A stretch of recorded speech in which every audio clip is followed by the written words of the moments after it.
¿El ciberbullying se queda en la pantalla o puede sentirse más allá de lo digital? Muchos dicen que es insignificante porque sucede detrás de una pantalla. Otros creen que no pasa de unos cuantos comentarios que luego se olvidan. Pero, ¿y si esas palabras dejaran una huella más profunda? ¿Y si lo que ocurre en línea no se quedara ahí, sino que se trasladara al cuerpo? En este episodio de No es terapia, pero ayuda, nos hacemos esta pregunta. ¿El ciberbullying puede ser físico? Quédate a descubrir la respuesta que quizá no sea la que imaginas. ¡Comenzamos!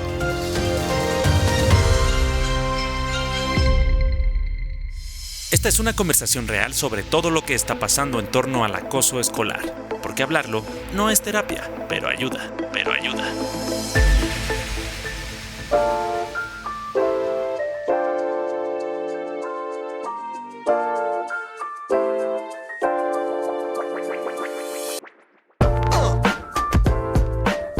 Bienvenidas y bienvenidos a un nuevo episodio de No es terapia, pero ayuda. Un espacio para hablar de lo que incomoda, de lo que duele y de lo que muchas veces preferimos ignorar. En este episodio vamos a detenernos en una pregunta que suena sencilla, pero puede cambiar la forma en cómo entendemos la violencia digital. ¿El ciberbullying puede ser físico? Porque estamos acostumbrados a separar lo que pasa en línea de lo que pasa en la vida real, como si lo que ocurriera detrás de una pantalla no pudiera tener consecuencias en el cuerpo, en la salud, en la vida misma. Y en este episodio vamos a mirar de frente esa posibilidad que incomoda, que lo digital no se queda en lo digital, sino que puede doler más de lo que imaginamos. ¿Tú qué opinas de este tema, Isa? Me parece bastante interesante porque es una pregunta que nunca, al menos aquí en la Fundación, no las hemos hecho. Creo que cuando vamos a las escuelas y platicamos con los adolescentes sobre este tema, no lo hemos abordado desde ese punto. ¿Realmente el ciberbullying solo se queda en lo digital? Pero ¿qué te parece si antes de comenzar a indagar más sobre ese tema, comenzamos a explicar como punto a punto qué es el ciberbullying para que todos los que están escuchando logren entenderlo? En la era digital, el acoso escolar supera cualquier tipo de frontera para manifestarse en el ciberespacio. Según una encuesta realizada por la UNICEF, en 30 países, 1 de cada 3 jóvenes ha sido víctima de ciberacoso y 1 de cada 5 ha faltado a la escuela debido a esta forma de violencia.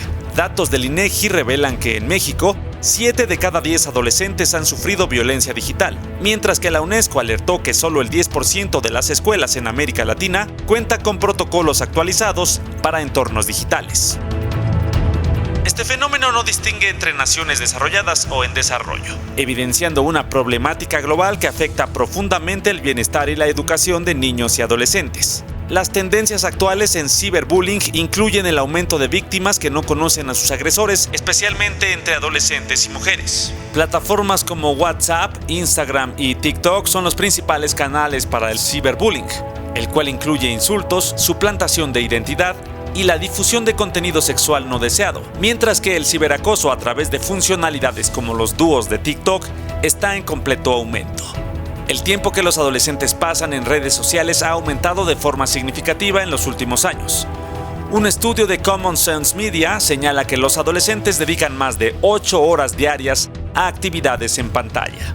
La tendencia es clara: cuanto mayor es el acceso y menor la educación, mayor es el riesgo de que el entorno online se convierta en un espacio de violencia silenciosa. El estudio Ciberbullying, brecha digital y habilidades digitales para la ciberconvivencia demuestra que la adquisición de competencias digitales relacionadas con la comunicación responsable, la creatividad y la ciudadanía en línea disminuye de manera significativa la participación de los jóvenes en roles de víctima, agresor y observador dentro del fenómeno del ciberbullying. Retirar la tecnología de las aulas no soluciona este problema.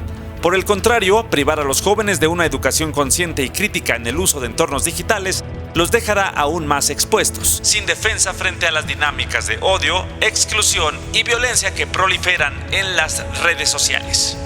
6 de cada 10 maestros no saben cómo actuar ante casos de ciberbullying y el 40% de las escuelas públicas carece de protocolos activos por falta de capacitación, según datos de Mexicanos Primero y la Secretaría de Educación Pública.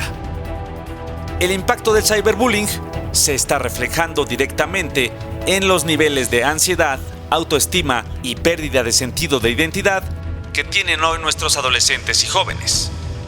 Hasta un 75% de los menores acosados presentan síntomas clínicos de depresión y ansiedad, así como trastorno de estrés postraumático, insomnio, somatizaciones físicas, abandono escolar, aislamiento social y pensamientos suicidas. Además del daño emocional, el fenómeno tiene un costo económico anual estimado en más de 7,000 millones de pesos por impactos relacionados con trastornos de la salud mental, según un estudio realizado por la organización Anti-Bullying Protocol. De acuerdo con la organización de origen estadounidense, las afecciones como depresión, ansiedad, autolesiones y tabaquismo, causadas o agravadas por experiencias de ciberbullying, tienen un costo de más de 7,059 millones de pesos entre jóvenes de 14 a 25 años de edad, víctimas de esta problemática.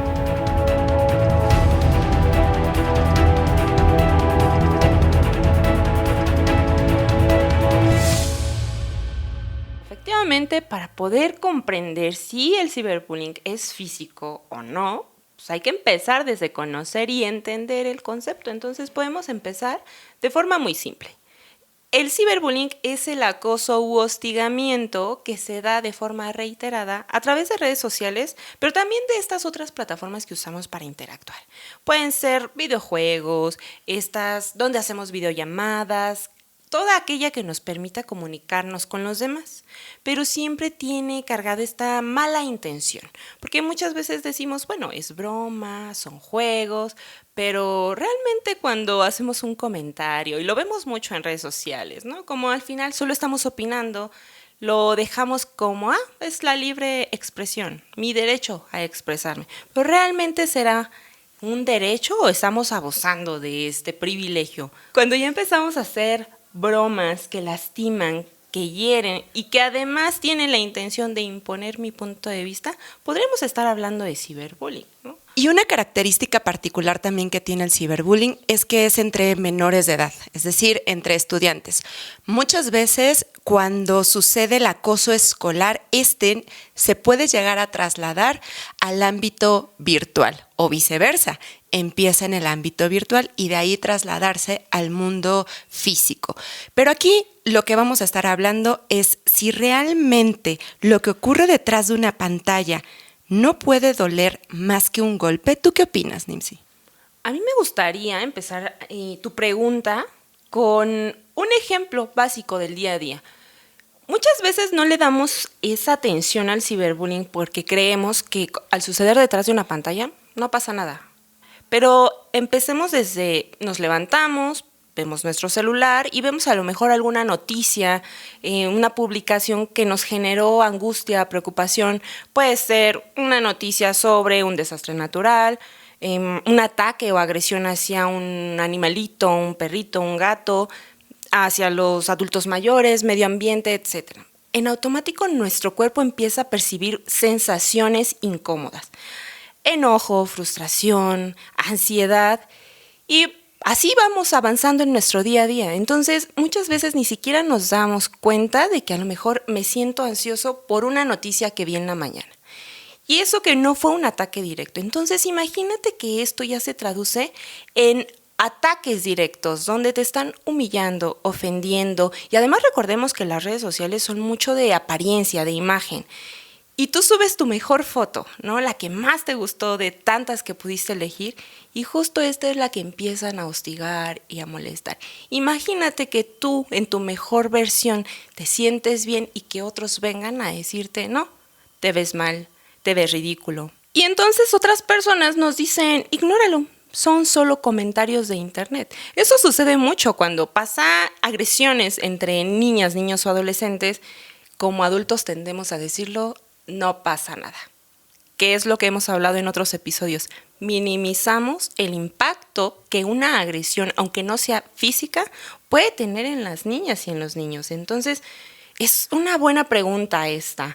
¿Por qué creemos que una palabra no hiere? Porque al final nunca nos han enseñado a medir su peso.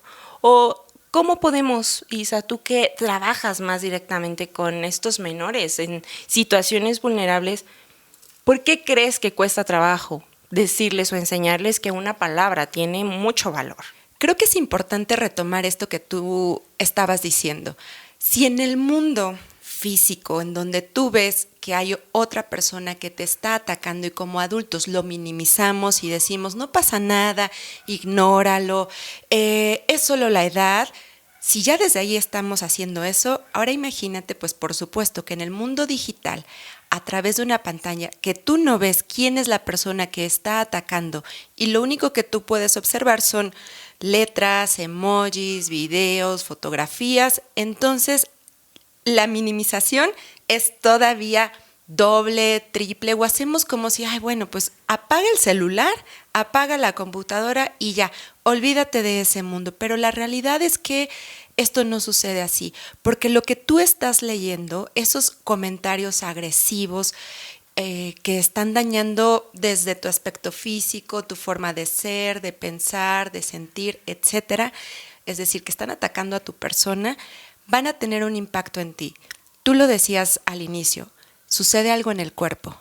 No estamos acostumbrados a ver esas sensaciones y esas reacciones que empiezan a pasar cuando yo leo constantemente comentarios agresivos hacia mí. No sé si mis manos empiezan a sudar, si empiezo a mover mucho el pie, si me empieza a doler el estómago, la cabeza, me empieza a doler el cuerpo. Nada de eso lo empiezo a hacer consciente. Y si luego afuera tengo un adulto que me dice, pues no pasa nada, es solo un comentario, apaga el celular, pues entonces la desconexión ahí de lo que está sucediendo conmigo, pues se vuelve doble. Pero no nos vayamos tan lejos, Isa, porque nada más queremos enfocarnos en temas de violencia, de comentarios o ataques, pero partamos desde, no sé, nos llega un mensaje de nuestra pareja, de una solicitud de trabajo fuera de nuestro horario laboral, y ya con eso sabemos que es incómodo, ¿no? Entonces, ese tipo de sensaciones las vamos dejando pasar, las vamos normalizando. Y entonces nuestro cuerpo empieza a somatizar esas acciones o situaciones que pasan a nuestro alrededor y las vamos normalizando. Entonces, también tenemos estrés, tenemos ansiedad, enfrentamos el tráfico, el caos del transporte público y decimos, pues es parte del día a día. Entonces, cuando ya lo pasamos o lo vemos desde una perspectiva de violencia en línea, entonces es más fácil identificar que los niños, las niñas y los adolescentes están enfrentando esas sensaciones en su cuerpo. Y es que justo lo que tú estás diciendo ahí de pasarlo a ver a las niñas, niños y adolescentes, para ellos el mundo virtual es un mundo, es la forma en la cual ellos están conviviendo, viendo modas, viendo todo lo que sucede a su alrededor. Es el mundo de ellos. Y nosotros como adultos pues también solemos mucho pues minimizar esa parte. Si comenzamos entonces a darle importancia y decir, ok, ¿qué es lo que está pasando en redes sociales? ¿No? ¿Qué es lo que están viendo? ¿Qué es lo que están escuchando? ¿Por qué es tan importante para mi hijo, mi hija, estar conectado tanto tiempo en línea? ¿Y quiénes son sus amigos? ¿Qué es lo que ve? Entonces, ahí podemos comenzar a darle importancia a un mundo digital que también suceden cosas, que suceden muchas cosas que como adultos no las estamos viendo o no le estamos dando el valor que se merecen. Y es por eso que muchas veces los estudiantes, como bien estabas diciendo, ¿qué pasa con ellos cuando están viendo constantemente estos bombardeos de mensajes? Y su celular es su vida, es su mundo, y entonces lo tienen agarrado de la mano. Se van a la escuela, ellos intentan aprender, concentrarse, pero saben que en cualquier momento va a llegar un mensaje, va a llegar un meme o algo que los va a desconcertar. Y por más que quieran prestar atención, pues no van a poder. Regresan a casa, mamá pregunta, ¿y qué pasó? Y hay una ansiedad terrible y a veces ni nos damos cuenta que algo está teniendo nuestro hijo o nuestra hija. Se va a dormir, creemos que se va a dormir, pero realmente no es así, porque para él o ella lo que está pasando en línea, ese ataque, pues está siendo doloroso, pero fíjate, luego ni siquiera se le puede poner en palabras como yo lo acabo de decir. O sea, yo dije doloroso, pero muchas veces uno, como adulto, si es difícil hacerlo, los adolescentes o los niños les cuesta más trabajo decir, me siento triste, me duele, me lastima esto que está pasando en internet. Ya que lo mencionas, Isa, en el episodio 13 y 14 tuvimos la entrevista con el doctor Victorino, especialista en neurociencias, que precisamente nos habló de estos puntos de que al final nosotros no detectamos cómo las niñas y los niños perciben las agresiones, que incluso les llegamos a preguntar o a ejercer esta presión sobre ellos de dime qué te está pasando, cuéntame qué hizo la maestra, ya los acusaste, pero al final ellos se bloquean y es real.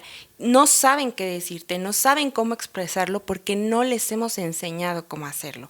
Y es una situación que realmente sucede en el cerebro, este bloqueo emocional que impide que ellos puedan disfrutar de ir a la escuela, de sus actividades, de la infancia, porque esa presión que ejercemos también sobre ellos no ayuda y también la sienten en el cuerpo.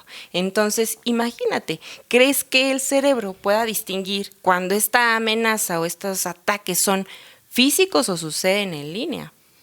Pues es prácticamente imposible de distinguirlo, porque para el cerebro es amenaza. No sabemos si es real, si no es real, pero algo nos pone en alerta. Cuando, y ya lo decía, como bien lo mencionaste tú, el doctor Victorino, que cuando el cerebro está en constante alerta, libera el cortisol, que es, por supuesto, la hormona del estrés. Y cuando está constantemente estresado, comienza a tener varias problemáticas. Una de ellas es la ansiedad. Y cuando comenzamos a tener ansiedad, difícilmente vamos a poder concentrarnos en el aquí y en el ahora, porque la ansiedad te está preparando para un futuro. Es decir, ¿en qué momento me va a llegar un mensaje? Ya de seguro ahorita van a estar escribiendo no sé qué cosas en línea, van a estar publicando algo. O sea, todo el tiempo la mente está detectando que hay una amenaza, que algo va a pasar. Y entonces la ansiedad te mantiene en estado de alerta. Imagínate cómo siente el cuerpo cuando está en esa alerta constante a que llegue ese nuevo mensaje, ¿no? Alguien se duerme incluso sabiendo que pues puede despertar y tener un montón de mensajes a la mañana siguiente. Entonces ni siquiera existe un descanso continuo en las noches. ¿Qué es lo que sucede? Que al final también esto es una afectación física del ciberbullying. La falta de descanso, el insomnio, el agotamiento, la fatiga que al final tiene que ver con el cuerpo. Esta es otra de las formas en las que el ciberbullying puede ser físico, cuando el cuerpo ya no puede más, que incluso se siente tenso, ¿no? Que alguien te toca el cuello, la espalda y te dicen, se te sienten bolas, se te sienten nudos. Al final tiene un origen, no es como algo que haya que dejar pasar o no sé, a lo mejor que nos da risa y decir, sí, luego me doy un masaje o ya el fin de semana descanso. Cuando cuidar el cuerpo, el bienestar debe de ser prioridad. Pero ¿cómo podemos cuidar el cuerpo? Detectando este tipo de señales de alerta. Claro, y educando. O sea, es importante que empecemos entonces a ser conscientes de cómo nos sentimos y que validemos. Es decir, si llega un adolescente diciendo, me duele la cabeza, no he podido dormir, me siento mal, me duele el estómago, comencemos a preguntar qué es lo que está pasando, ¿no? Para que él o ella pueda sentirse con la confianza suficiente de, es que me sucedió esto en internet. Porque muchas veces, hasta ahorita que yo lo estoy hablando, cuando decimos, es que me están mandando mensajes feos, claro. A veces uno dice, pues no pasa nada, pues solo son mensajes, ¿no? Y entonces uno también lo empieza a minimizar y a decir, pues no, o sea, no es para tanto. Como no es algo físico, no es algo real, no vino alguien a amenazarme, a violentarme, a pegarme, pues no ha de ser para tanto. Además, recordemos que el ciberbullying implica que otras personas se van a sumar a esas humillaciones. Muchas veces las personas que están opinando, difundiendo amenazas, humillaciones, ni siquiera conocen a los involucrados. Entonces se suman o se maximizan estos ataques, pues provocando que también las sensaciones sean mucho más graves, porque al final te están humillando frente a un montón de personas. También piénsalo, ¿qué sentirías tú si alguien te pone en vergüenza enfrente de tu grupo de trabajo, de amigos o en la calle? ¿Cómo sentiría tu cuerpo? Y a mí me gustaría preguntarles a ustedes que nos escuchan, imagínense cuántas enfermedades nacen del silencio, porque esa ansiedad no se habla, no se ve, el cuerpo la guarda. Pero ¿qué se revela ahí? Dolores de cabeza, migraña.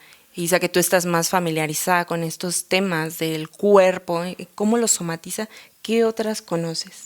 Va desde dolores en la espalda alta, baja, dolores musculares, fatiga, dolores gastrointestinales, pero va desde gastritis, colitis, y que todo el tiempo estamos yendo al doctor, tomando medicamentos. O sea, todo eso, y fíjate, ahorita que lo estoy mencionando, ayer estaba dando una conferencia a los maestros y les explicaba eso, que cuando tu cuerpo está hablando de esa forma, te está diciendo que algo está mal, pero no lo logramos comprender y entender. Y claro que entonces todo esto que sucede en línea nos puede llegar a afectar, pero si empezamos a tener conciencia de qué es lo que nos está pasando y por qué me duele lo que me está doliendo en el cuerpo, entonces vamos a ir descubriendo que probablemente sea algo que me sucedió en internet o físicamente o no lo sé, pero precisamente es comenzar a tener esta conexión del cuerpo y ser conscientes de que si me duele algo no es normal. Y también, ¿qué tan fuerte tiene que doler, ¿no? Para que la única salida, pues, tenga que hacerse daño. ¿Por qué? Ese es otro de los síntomas físicos que tiene el ciberbullying. Cuando es el mismo menor quien se autolesiona o que empieza a tener ideas que dañen su cuerpo o que incluso inciten al suicidio. ¿Pero por qué? ¿O dónde viene el origen de esas incitaciones a hacerse daño? Va a sonar un poco fuerte, pero varios de los mensajes que leemos en casos que trabajamos aquí en la fundación van desde mátate, nadie te quiere, ni tus papás te quieren. Y ese tipo de insultos hacen que el menor se sienta invalidado, poca cosa, que no merece vivir. Entonces es cuando empieza a hacer daño a su propio cuerpo.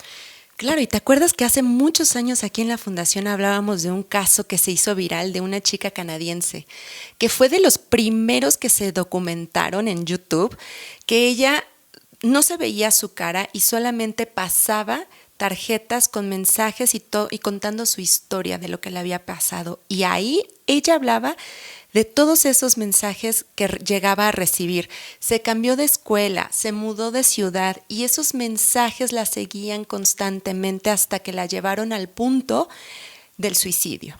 Y que sus padres quisieron publicar esos videos y dejarlos ahí en línea, hasta sacaron un libro que, ¿para qué? Para que la población fuera consciente que es un problema real, que no importa si te mudas de ciudad o si cambias de escuela, la permanencia y la viralidad que tiene todo en línea hace que te alcance hasta incluso en cualquier parte del mundo o si vas creciendo. Este caso es de Amanda Todd, que si quieren buscar sus videos se encuentran en YouTube buscando nada más con su nombre. Imagínate cuántas veces Amanda quiso contar antes de compartir un video que al final iba a ser visto por tanta gente. A lo mejor se lo quiso decir en algún momento a sus papás, a lo mejor no, a lo mejor se lo quiso decir a un amigo o amiga, a lo mejor no. Pero son situaciones que ya no sabemos ni vamos a saber nunca. ¿Por qué? Porque ya pasó. Y no tenemos que permitir que estas pérdidas que ha tenido el ciberbullying pasen de moda, que sean una tendencia más. Y creo que es algo que va muy relacionado al tema de bullying y ciberbullying que abordamos constantemente, que lamentablemente como sociedad solo los volteamos a ver cuando se vuelven virales, cuando están cargados de morbo, de amarillismo, de muerte. Y entonces nosotros creemos que ya hicimos una buena acción dejando un comentario, un like, un hashtag, justicia portal, pero de verdad, ¿qué acciones hacemos para ayudarles? Y entonces deja una gran pregunta aquí a todos los que nos están escuchando. ¿Qué podemos hacer? O sea, si nos esperamos a que haya más casos, denuncio, tomo una captura de pantalla, la publico, regaño a mi hijo, a mi hija, las escuelas, pues a lo mejor es decir, no, pues nosotros no podemos hacer nada porque sucede en su celular. Señora, ¿para qué le regala un celular a su hijo o hija? O sea, entonces, ¿qué podríamos hacer? Yo creo que lo primero y lo más importante es que ya como sociedad no podemos voltear a otro lado y fingir que no está pasando nada. Al final, cuando nosotros normalizamos un mensaje de odio, un insulto, nos estamos sumando a la violencia, nos volvemos generadores de violencia. Entonces, partamos desde lo general a cada caso en específico. Primero, no normalizar la violencia, no sumarnos, no creer que un comentario es insignificante o absurdo, y después podemos mirar esos casos que tenemos más cercanos. Si somos docentes, si somos papás, entonces también debemos de entender que aunque estemos lo más ocupados posibles, cada caso necesita su atención, necesita su tiempo. No podemos solamente decir, bueno, a ver, hablamos con los papás, hacemos que se pidan disculpas y ya, solucionado. No, las secuelas existen, pueden ser a corto, mediano o largo plazo. Entonces, priorizar un seguimiento adecuado para cada caso, para cada niña, para cada niño y adolescente, va a hacer la diferencia, va a hacer que este niño no crezca con esas etiquetas o pensando que pues nació para sufrir, ¿no? O que nació también para generar violencia. Y siguiendo con esa prevención, yo le sumaría la educación digital. O sea, no es nada más darle el celular, una computadora, una tableta a un menor de edad. Es enseñarle cómo usarla, y no me refiero a cómo se prende, o sea, dónde están las aplicaciones. No, enseñarles, es decir, como explicando todos los riesgos que hay en línea y qué pueden hacer si ven malos comentarios, aunque sea de personas que no conozcan. Porque yo me he metido a TikTok, por ejemplo, y veo cuántos comentarios agresivos hay de gente que vive, de influencers, pues que viven en otro estado de la República. Te metes a los comentarios y ves infinidad de cosas que les dicen. Y tú dirías, bueno, no sale su foto ni nombre de perfil. Me quedé impactada de ver que ya no importa. Sale la cara de la persona y el nombre de la persona que está ahí dejando comentarios. Entonces, si comenzamos a educar a nuestros hijos o hijas y decirles, eso que estás publicando, eso que estás haciendo tiene un nombre, se llama ciberbullying y genera un daño en otro ser humano. ¿Cuál es el daño? Esto que estamos hablando, ansiedad, depresión, ideación suicida, suicidio. O sea, son temas que tenemos que hablar porque pasan y los están viviendo constantemente, y debemos dejar de asustarnos por mencionar estas palabras, porque si no, pues nos puede llevar a estas graves consecuencias que estamos teniendo. Entonces, la educación digital es muy importante. Y ya para cerrar, pues vamos a retomar esa pregunta que lanzamos al comienzo. ¿El ciberbullying es físico? ¿Ya lo escuchamos? Sí es físico.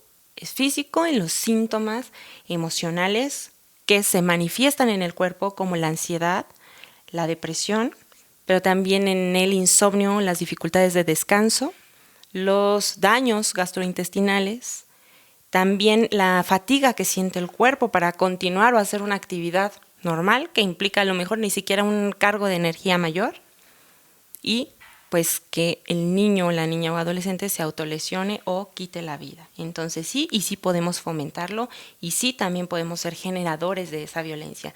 Entonces, que el niño mismo o la niña misma sufra ese síntoma en su cuerpo no nos quita la responsabilidad.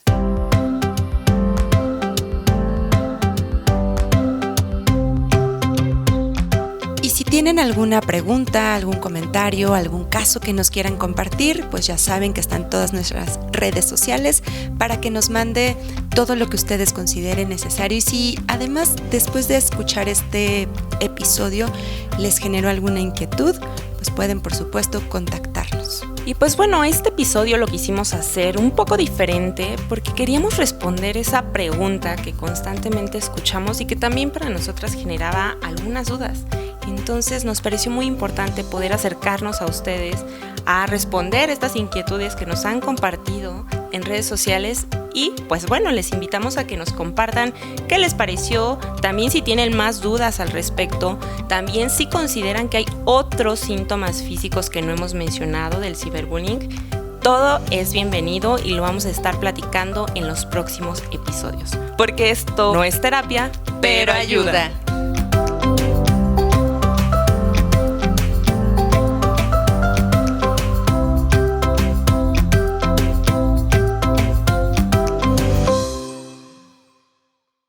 Todos los comentarios emitidos en este podcast son responsabilidad de quien lo dice y no de Fundación en Movimiento.